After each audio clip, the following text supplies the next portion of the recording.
Hello and welcome to the Educational Resource Center's test preparation video. Time management, memory and learning, and a clip from the Got Sleep workshop are all available on our website. You can also find these videos on B-Universe. Let's begin with a few questions that you should ask yourself, not only when you're preparing for your tests, but during the first week of the semester. Do I review my notes immediately after class or before the end of the day? Do I visit office hours with questions from the lecture? Am I mentally present every day in class with adequate food and sleep? Test preparation begins on day 1 of the semester. Let's call a spade a spade. Class is organized study time. Consistency is your key to success. You're likely to do better on tests when you've had consistent 8 hours of sleep, breakfast before a long morning of back-to-back classes, and a constant review of the material you're learning every day. Now, let's dig a little deeper. I'm going to ask you a few questions, and I want you to think about yourself as a student. Knowing yourself will give you further insight into how you should prepare for tests. What kind of student were you in elementary, middle, and high school?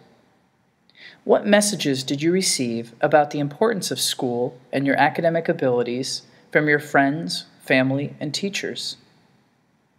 Why did you choose to attend college at this time? And why Boston University? What kind of student are you now? What kind of learner are you? Some study techniques are more effective depending on how you learn best. For visual learners, finding patterns and listing ideas can be useful for making notes and planning essay answers. For auditory learners, recording the lecture or reading aloud can help you retain the material. In addition to being a student, how else would you describe yourself? A dancer, a runner, perhaps a musician? And how do those roles impact your job as a student? An easy way to study for your upcoming test is to use our 5-step Rapper roadmap as a guide for studying smarter. Rapper stands for recall, assess, plan, prepare, and review. First, begin with recall. What do I need to know for the exam, and how do I find out? Use your review sheets, course syllabi, lecture notes, and review sessions. Second, assess. Where are my weak spots, and how do I find those?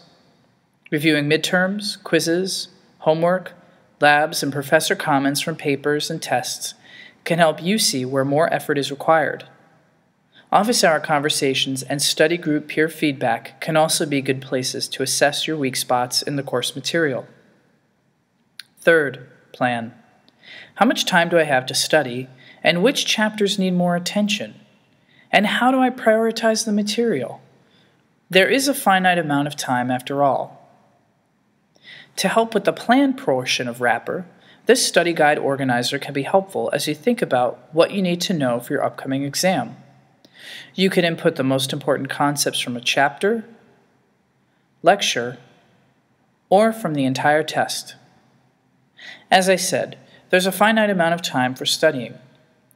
Taking the important concepts from the study guide organizer, look at your schedule and think about how many concepts you have to prepare and review between now and your test, avoiding studying the day of the test. The stress level that comes with preparing and reviewing 20 chapters in 5 days with a test on day 6 is going to look a lot different than preparing and reviewing 20 chapters in 10 days with the test on day 11. The 4th and 5th components of Rapper involve preparing and reviewing your material. Preparing involves gathering materials and creating study guides, which can include flashcards, study sheets, and self-tests. Reviewing material can include reciting facts aloud, drawing concept maps, and studying with a group. Reviewing helps you see what specifically needs attention, extra attention for that matter. Looking at some general tips leading up to the test, let's ask students what they recommend. The day before a test, I like to take a break from studying to walk outside. I also make sure to go to bed early. Sit down and write yourself some sort of outline of all the material you need to know about a week before the test. It will help you to see how all the information you have been given fits together, and it will show you the areas you know the least about and therefore need to spend the most time studying. The night before a test, try to get as good of a night's sleep as you can. Don't cram and cram and cram and then get 4 hours of sleep and then go into a test unfocused and unable to think. It's not worth it. So we heard some tips about preparing for a test. Let's ask those students for some tips on what to do during the test. During a test, I usually like to think about something I had watched the day before, or a comedy I might have watched, because it's funny and it'll take my mind off the test for a second, and then I'll go back into it with a fresh mentality. On the day of the test, get to the classroom 5 minutes early, put all your study materials away, and take some deep breaths to relax. Getting caught up in the last-minute review will make you way more anxious than you need to be and cause you to second-guess yourself during the exam. When I sit down to take a test, I like to take a few deep breaths to relax and reassure myself that I will do well.